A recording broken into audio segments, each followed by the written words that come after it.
Hey, this is Backseat Physics, and welcome back to another physics video. Today we're doing Unit 3, Section 2, which all deals about Newton's second law, force equals mass times acceleration. This is the review for it, so let's get right into it. Question 1. Some dude pushes a block across a horizontal surface at constant speed. The push, F push, gravity, Fg, and friction, and the normal force act on the block. Question A asks, draw a free body diagram of a block. Well, we have our block. We know force gravity always acts down.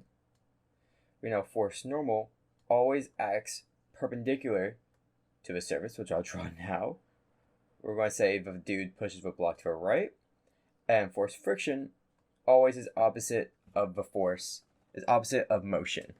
So there we go. There's our free body diagram. We'll just write out force normal, force gravity, Fp, F friction. There we go. All right. So there's part A. Now let's go into part B. Actually, we'll just keep this up here.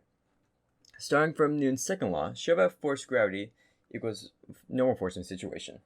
So we could just, from here, we could kind of tell that force normal is going to equal force gravity, but let's write this out in a sum of forces. So net force is equal to force normal minus force gravity, so that equal to ma.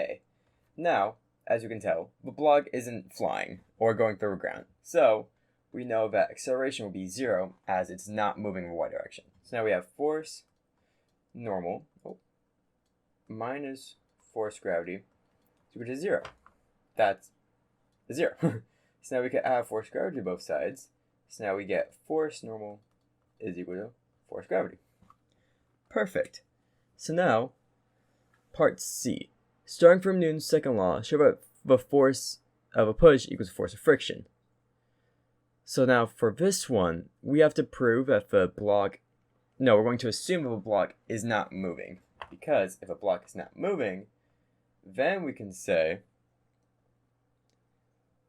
or wait, somebody pushes, oh, sorry. No, actually I have a problem. It says that the block moves at a constant speed. Now, as we know, when it says that there's constant speed, it means our acceleration is 0. So we have force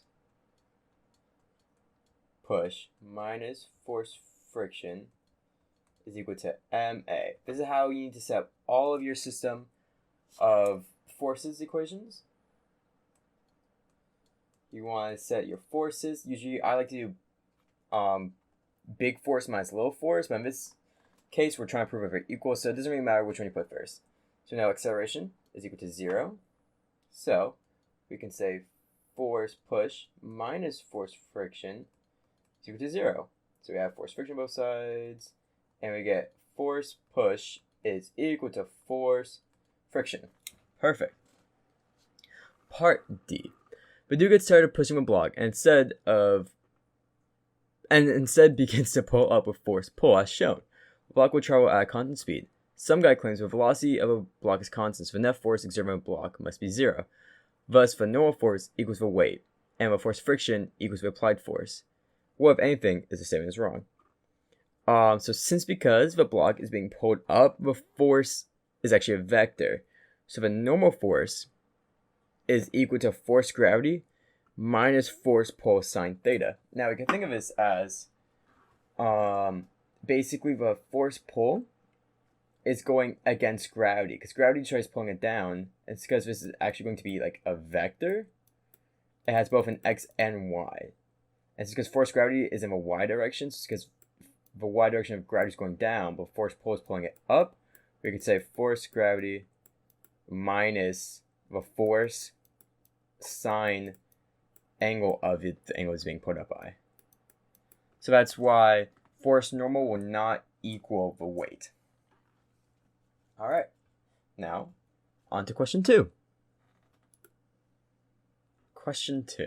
Wow, these questions are long. 2 people standing on equal height buildings are lifting a box of mass m between the buildings using 2 ropes. The people keep the 2 ropes the same length between their hands and the box so that both ropes make an angle theta with a vertical. Each person pulls the box with the same force Ft. Draw a free body diagram of a forces acting on a box. So we're going to make this as a vector.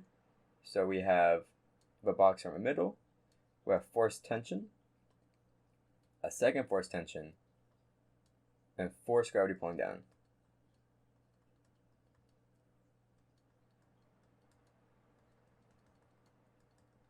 Okay, now part B asks, starting from Newton's second law, should have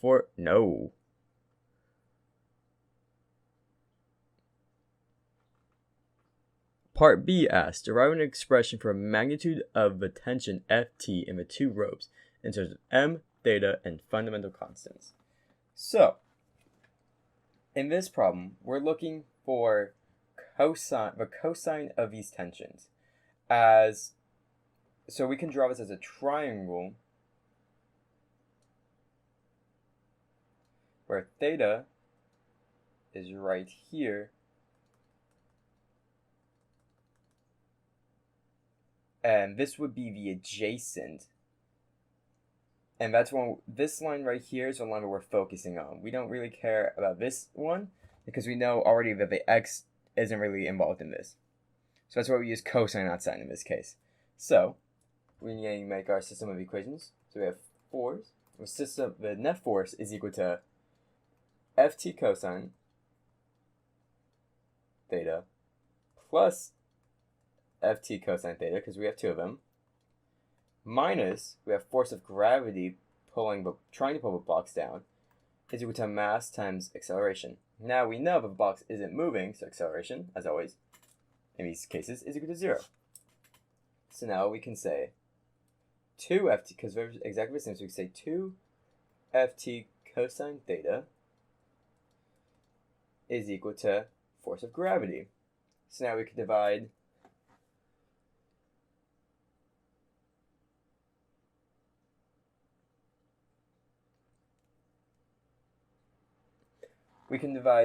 both equations by 2 cosine theta, because we're just trying to find Ft.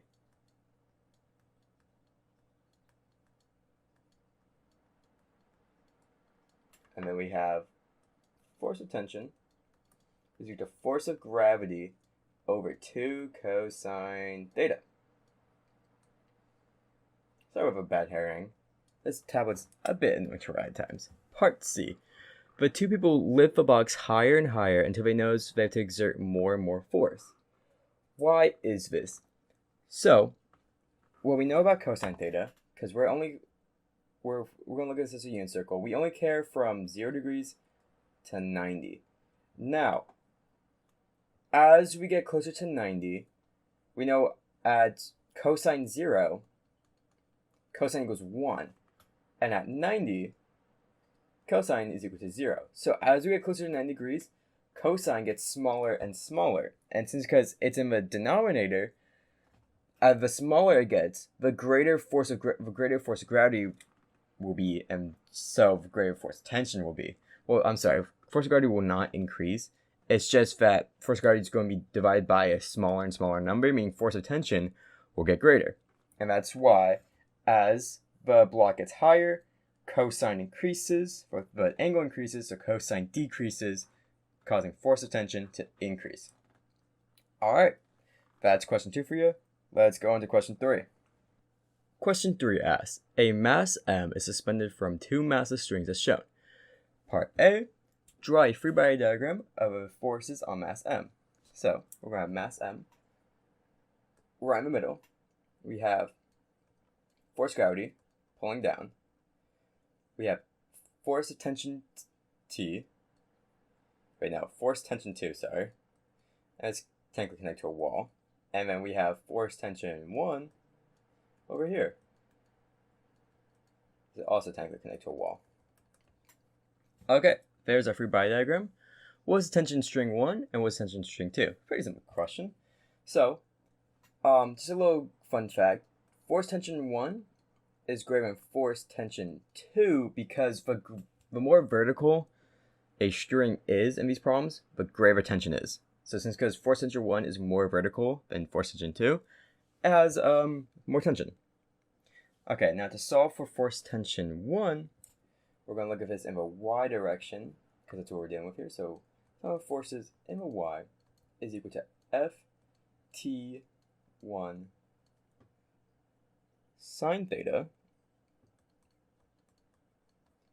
and we subtract that by force of gravity, and we set that equal to mass times acceleration. However, because we know the block is not moving, that's equal to 0. So we're going to make this a bit faster, because we've done this a bunch of times. We know that force tension 1 sine theta is equal to force of gravity. Divide both sides by sine theta. Ft1 is equal to force of gravity over sine theta. And now, to find tension in the second one, we look in the x direction.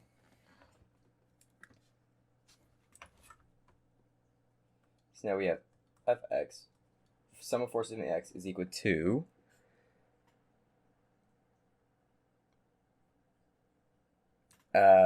force tension 2 minus force tension 1 cosine theta, because we could see in force tension 1 we have both an x and y direction, and we set this equal to mass times acceleration. Acceleration is 0, so we say force tension 2 is equal to Ft1 cosine theta. Now, if you want to, you can plug in Ft1, which we found to be Ft over sine theta. So technically, Ft2 is equal to force gravity over sine theta, we multiply by cosine theta. There we go. These are our two answers. On to question 4. Question 4 asks, a train engine pulls a train with 3 cars. Each car has a mass shown. Suppose that the cars are connected by metal bars, tensions indicated in the diagram. The engine accelerates at a rate of 2 meters per second squared. Assume that the cars travel on bearings with a negligible friction. Use equations to define the tensions of all 3. So, let's have a little bit of a fun time. Let's draw this. That's 3, 2, 1, and we'll try making a train. Okay, and then we call this T1, T2, T3. Now to solve this problem, we need to figure out what the tensions are. Now, for T1, its tension includes all of this, whereas tension 2 includes only these 2 blocks. And then finally, the third chain only has to focus on the third block. Now from here, this is how we can solve the problem. We say F1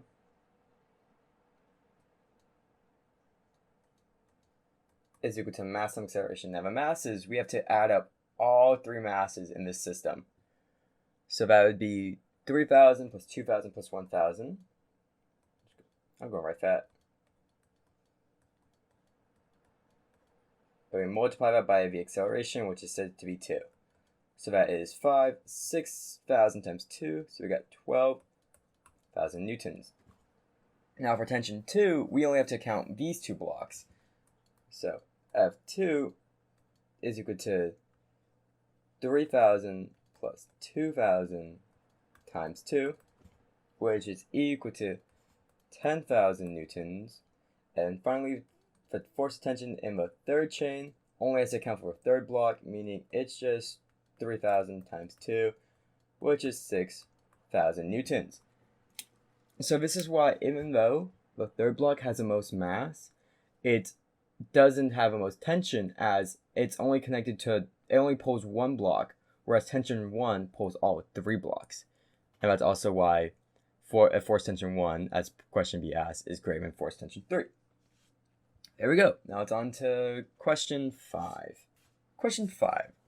Assume the 3 blocks shown move on a frictionless surface and a 42 Newton force acts as shown on a 3 kilogram block.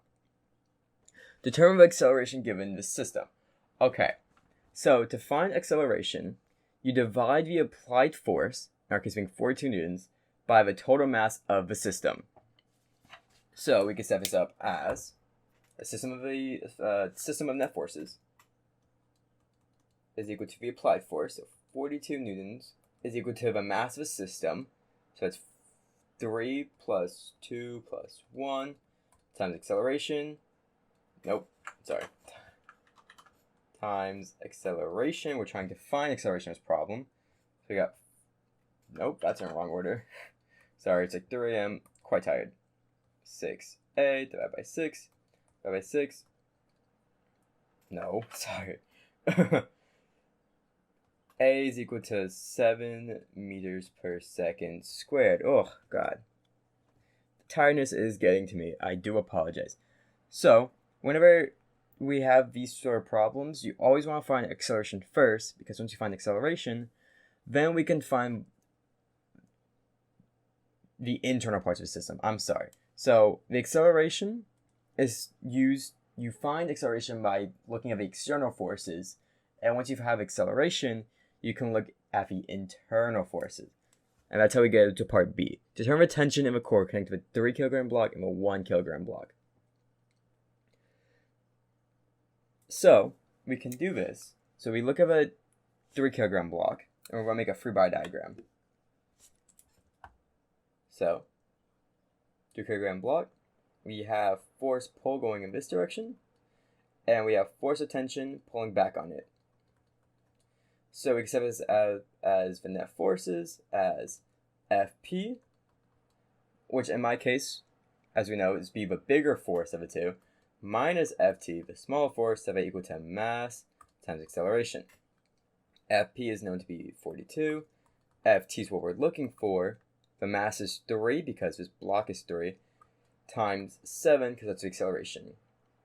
So now we have 42 minus Ft is equal to 21. Move some stuff around. And we got force of tension is equal to 21 newtons. And that's part B for us. And now part C.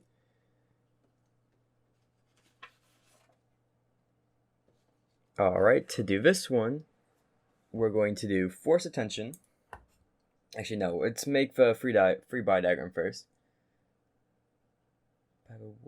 Okay, so we have a 1 kilogram block, we have a force of tension pulling this way, and we have a force of block 2 on 1 going this way. So we can set this up as force tension minus force of 2 on 1 is equal to mass times acceleration. So we now have 21 newtons, as we found, minus F, I'm just going to say 2, 1, is equal to the mass of this block, which is 1, times 7. So now we have 21 minus that is equal to 7. And then we could just move these around. So now we have F2 on 1 is equal to 14 newtons. And knowing from Newton's third law of motion, if 2 on 1 is 14, then we know 1 on 2 is also equal to 14 newtons. And there we go. That's question 5 for you. Question 6. Oh, my favorite. Consider the pulley system shown above. What is the tension in the string connecting the masses? So, pulley questions are quite easy because all it deals with is big force of gravity minus low force of gravity. So, I can say it like that. So we're going to say the 3m block is force gravity A, and just the block of m is B. So we can set this up as the system of equations is equal to force gravity A, which is the bigger gravity. We know this because it has a greater mass, minus force gravity B is equal to the mass of a system times acceleration. Now, force of gravity is equal to mass times gravity. Also, in questions, force of gravity is also equal to weight. So if you see them used interchangeably, that's how it's supposed to be. So force of gravity A is going to be 3, because that's the mass, 3m, times 10. So force of gravity A is equal to 30m minus m, or force of gravity of block B, that's m times 10, so that's 10m. The mass of the system, so it's 3m plus m, so it's 4m times acceleration. And so we need to find acceleration to find the tension. And we'll get into that in a second. So we do 30m minus 10m. So it's 20m is equal to 4ma divided by 4m divided by 4m. Acceleration is equal to 5 meters per second squared. So the funny thing is, we can solve part B before we solve part A, because you always want to find acceleration first. So the magnitude is 5 meters per second squared going in the direction down on the left side, because 3m, the force of gravity of 3m is greater than just m. Okay, now to find force of tension, we can look at just block A. So we got net forces is equal to force gravity A minus force of tension is equal to mass times acceleration. Force gravity A, again, is 30m minus Ft is equal to the mass, which is just 3m times 5.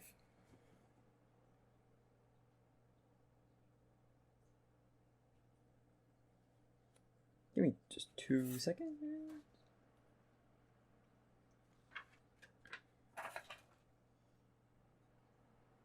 Okay, so we have 30m minus Ft is equal to 3m times 5. So we have 30m minus Ft is equal to 15m, subtract 15m, add Ft. So we have F, tension, is equal to 15m. Question 7. A rope holds a 10 kilogram block at rest on a frictionless inclined plane as shown. Determine the tension in the rope. So to set this up, we're going to make our system of equations. Is equal to force of gravity minus force of tension, so equal to ma. However, since because we know the block is at rest, which means it's not moving, a is equal to 0, meaning the sum of forces, force of gravity is equal to force of tension. Now in this case, it's not force of gravity, it's actually force of gravity parallel, because when an object is on an incline, as we know, force normal is perpendicular to the surface.